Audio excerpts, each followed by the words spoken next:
Assalamualaikum warahmatullahi wabarakatuh. Salam sejahtera untuk kita semuanya. Selamat berjumpa di channel Mari Belajar Mudah Belajar Matematika dengan materi bentuk aljabar. Bagaimana, sudah siap? Oke, kita masuk ke sejarahnya.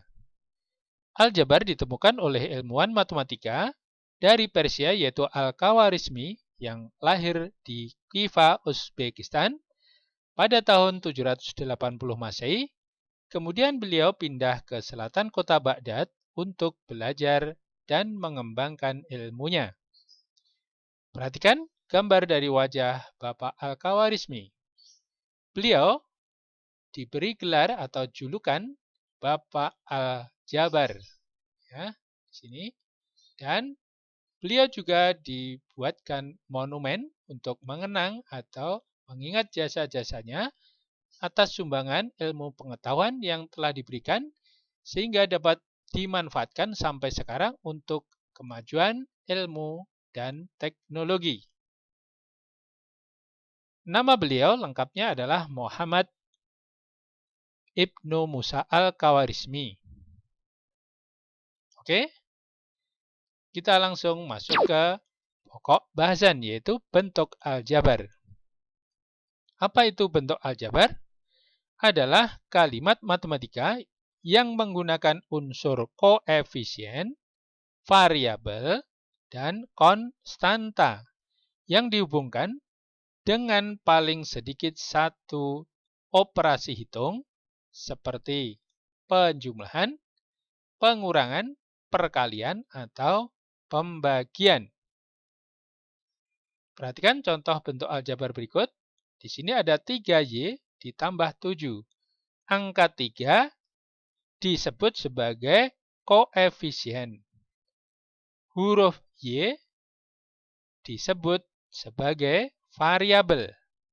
Dan angka 7 disebut sebagai konstanta atau juga disebut sebagai bilangan tetap. Saya ulang ya.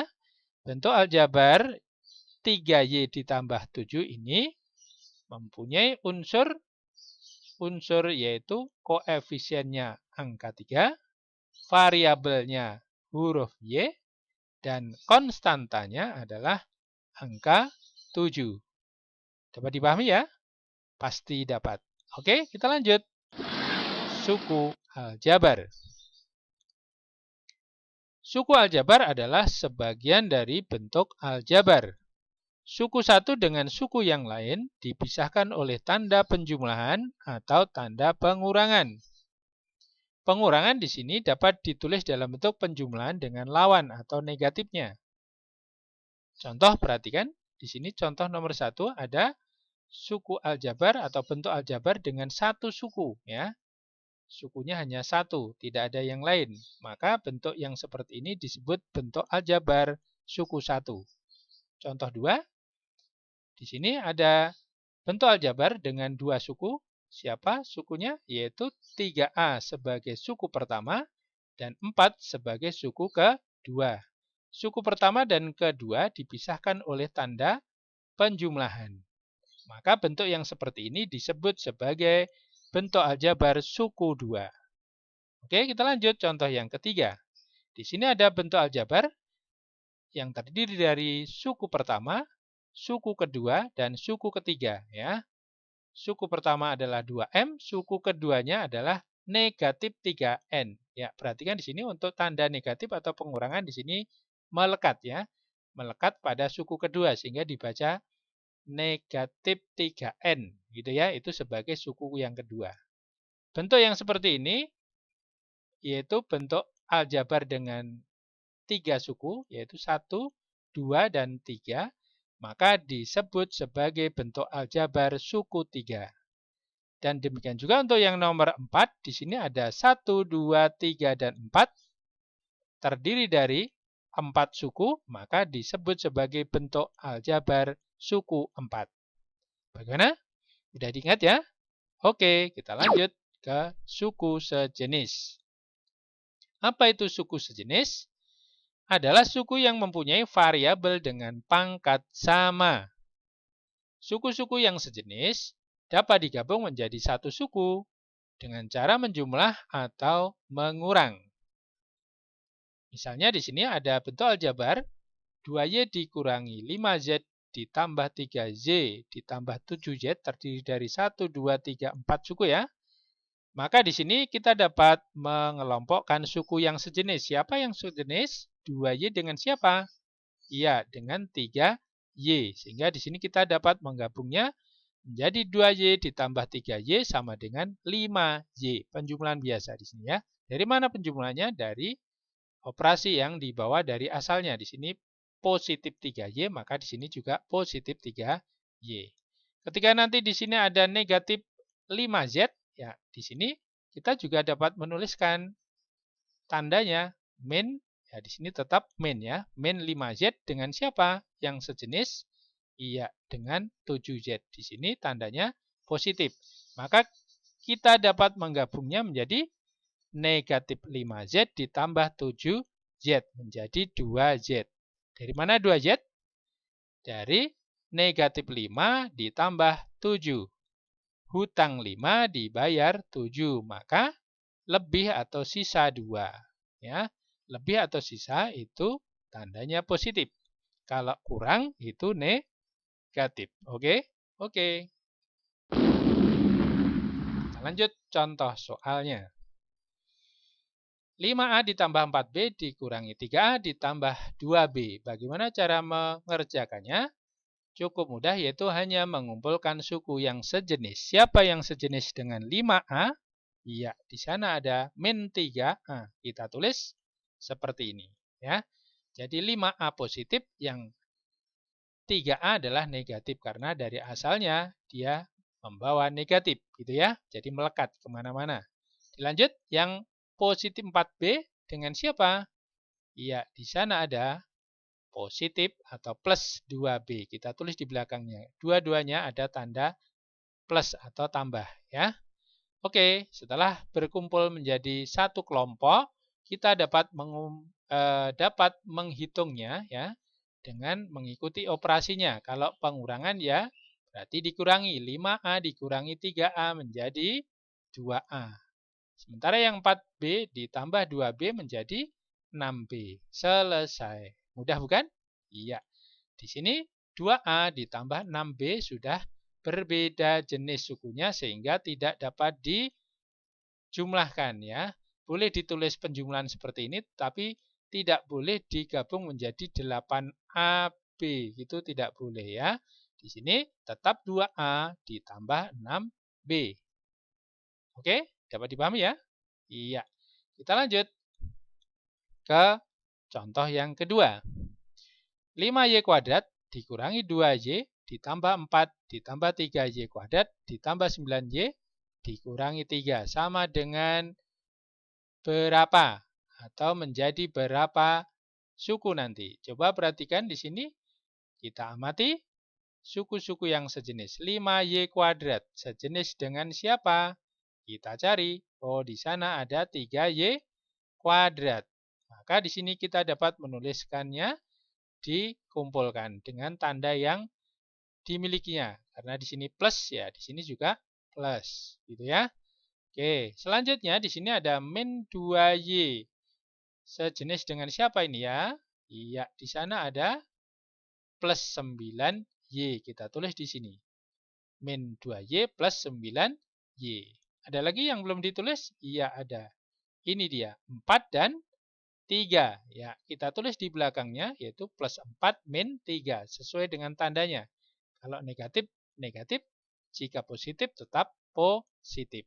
Selanjutnya kita hitung masing-masing menjadi satu suku ya. Jadi sini yang sejenis digabung dengan menghitung 5Y kuadrat ditambah 3Y kuadrat. 5 tambah 3 jadi 8. Y kuadratnya ngikut ya. Jadi variabelnya mengikuti saja.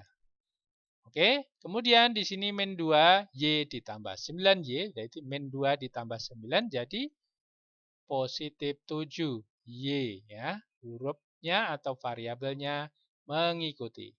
Sementara yang 4 dikurangi 3 sama dengan 1. Selesai. atau bisa diringkas menjadi 8Y kuadrat ditambah 7Y ditambah 1.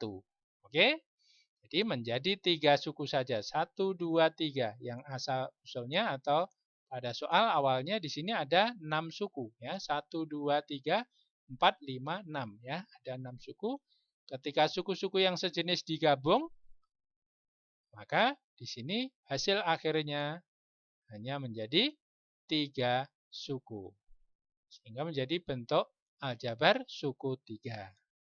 Gitu ya? Mudah bukan? Iya, pasti mudah. Kita lanjut ke membuat model bentuk aljabar. Di mana model bentuk aljabar ini nanti kita gunakan untuk menyelesaikan soal cerita. Agar apa? Agar lebih mudah untuk menyelesaikannya ya. Jadi kalau dibuat menjadi model bentuk aljabar itu nanti akan menjadi mudah dikerjakan, mudah diselesaikan. Oke? Bagaimana caranya? Ya, di sini untuk membuat model bentuk aljabar itu ada langkah-langkahnya. Yang pertama adalah membuat permisalan untuk setiap objek atau benda. Yang kedua, dengan menyusun sesuai urutan dengan operasinya. Dan yang ketiga, menyederhanakan. Oke? Contohnya seperti apa? Di sini ada contoh soal atau soal cerita ya. Bono membeli 5 buku dan 2 pensil dengan membayar sebesar 20.000 ya. Di sini belum ada pertanyaan, cuma diminta untuk membuat model bentuk aljabarnya seperti apa. Oke, bagaimana caranya? Kita misalkan buku, kita misalkan dengan B dan pensil dengan P. Ya, kita ambil aja dengan huruf awalnya saja ya. Di sini huruf awalnya B dan P gitu ya. Apakah harus B dan P? Tidak. Kalian boleh menggunakan huruf yang lain. Suka-suka kalian ya.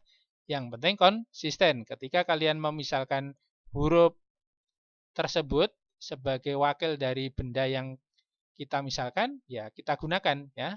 Jangan diganti-ganti terus ya. Nah, sekali permisalan kita pakai. Oke, kita gunakan apa yang sudah kita misalkan tadi untuk membentuk bentuk aljabar ya.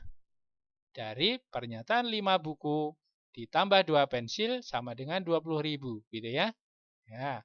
5 buku kita wakili dengan B menjadi 5B. Kemudian 2 pensil, 2P dan 20.000 rupiah itu 20.000 saja. Oke? Nah, ini sudah selesai. Nah, boleh kita ringkas menjadi 5B ditambah 2P sama dengan 20.000. Inilah bentuk aljabar ya. Bentuk aljabar yang diberikan atau dari soal cerita yang tadinya panjang ketika ditulis dalam bentuk aljabar menjadi pendek seperti ini. Ringkas saja ya. Mudah dipahami. Oke? Kita lanjut contoh yang kedua. Udin mempunyai uang sebesar 80.000 rupiah. Uang tersebut digunakan untuk membeli ayam 2 ekor dan pakan 5 kg. Ternyata uang tersebut atau uang Udin masih tersisa 15.000 rupiah. Maka modelnya seperti apa? Iya, kita misalkan ayam dengan A, pakan dengan P, dan bentuk aljabarnya dari pernyataan tersebut yaitu 2 ekor ayam ditambah 5 kg pakan ditambah sisa uangnya itu sama dengan 80.000 rupiah. Kita ganti 2 ekor ayam dengan 2A karena ayam itu tadi A ya. 5 kg pakan dengan 5P dan sisanya adalah 15.000 ya. Harus sama dengan 80.000. Selesai. Seperti ini ya. Jadi 2A tambah 5P ditambah 15.000 sama dengan 80.000. Inilah bentuk aljabar dari soal cerita tersebut ya. Kemudian atau dapat kita ubah lagi menjadi bentuk aljabar yang bentuknya beda yaitu dengan memindah 15.000 ini pindah ke kanan ya, ke ruas kanan menjadi negatif ya. Jadi menjadi negatif 15.000 sehingga mengurangi 80.000 menjadi berapa? Iya, 65.000. Sehingga bentuk aljabar yang baru adalah 2A ditambah 5P sama dengan 65.000. Oke? Selesai. Inilah bentuk aljabar dari soal cerita tersebut. Kita lanjut. ke contoh nomor 3.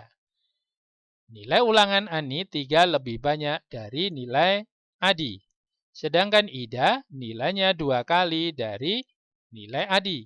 Jika jumlah nilai ketiga anak tersebut 23, maka tentukan model bentuk aljabarnya, nilai Ani, Adi, dan Ida. Bagaimana caranya?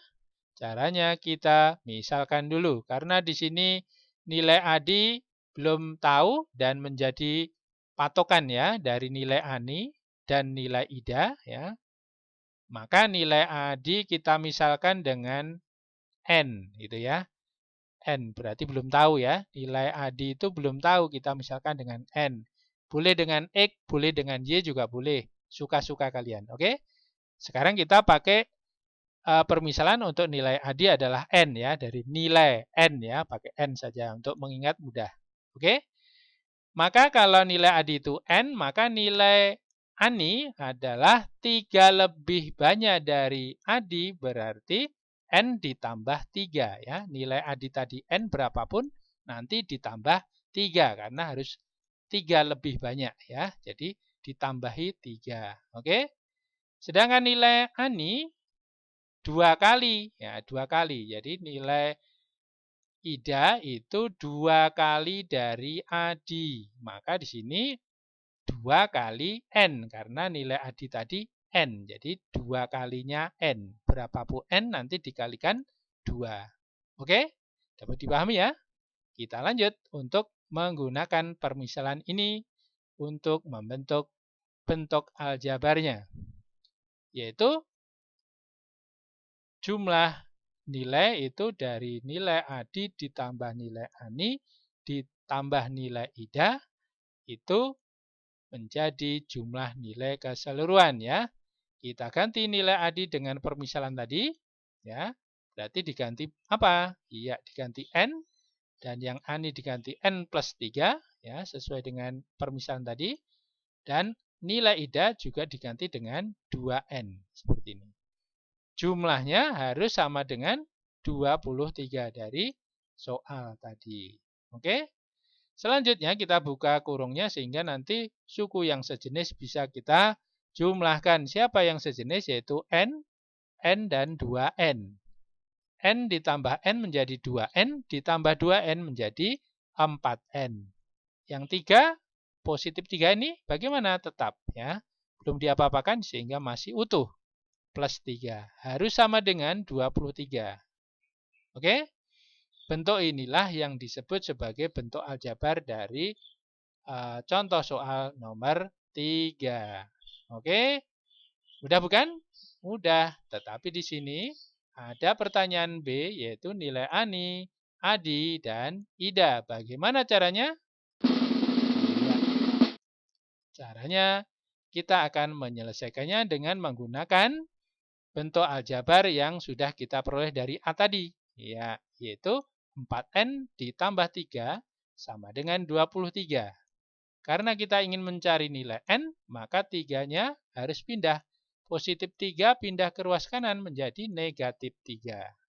Sehingga 23 dikurangi 3 menjadi 20, itu milik 4N. Sehingga untuk mendapatkan N, 20 dibagi 4. Ya. Jadi 20 dibagi 4 hasilnya adalah 5. Selesai untuk menentukan nilai N.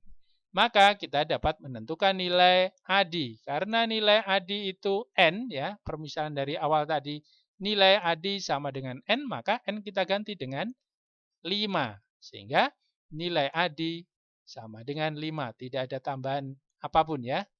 Oke. Nilai Ani ada tambahnya plus 3 ya. Dari permisalan tadi Ani adalah N plus 3. Sehingga di sini kalau N-nya diganti angka 5 menjadi 5 tambah 3 sama dengan 8. Jadi nilai Ani adalah 8.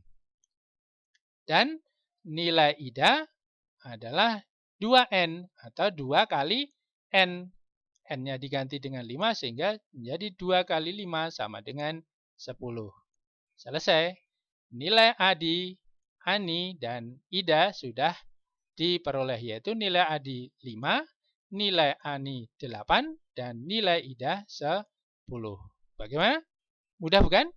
Pasti mudah. Asalkan kalian mau belajar, semuanya akan menjadi lebih mudah. Oke? Ternyata sudah sampai pada akhir pembahasan untuk kali ini. Terima kasih. Terus belajar dengan penuh semangat. Semoga kalian semua menjadi pintar dan sukses tentunya. Amin. Sampai jumpa di pembahasan berikutnya. Wassalamualaikum warahmatullahi wabarakatuh.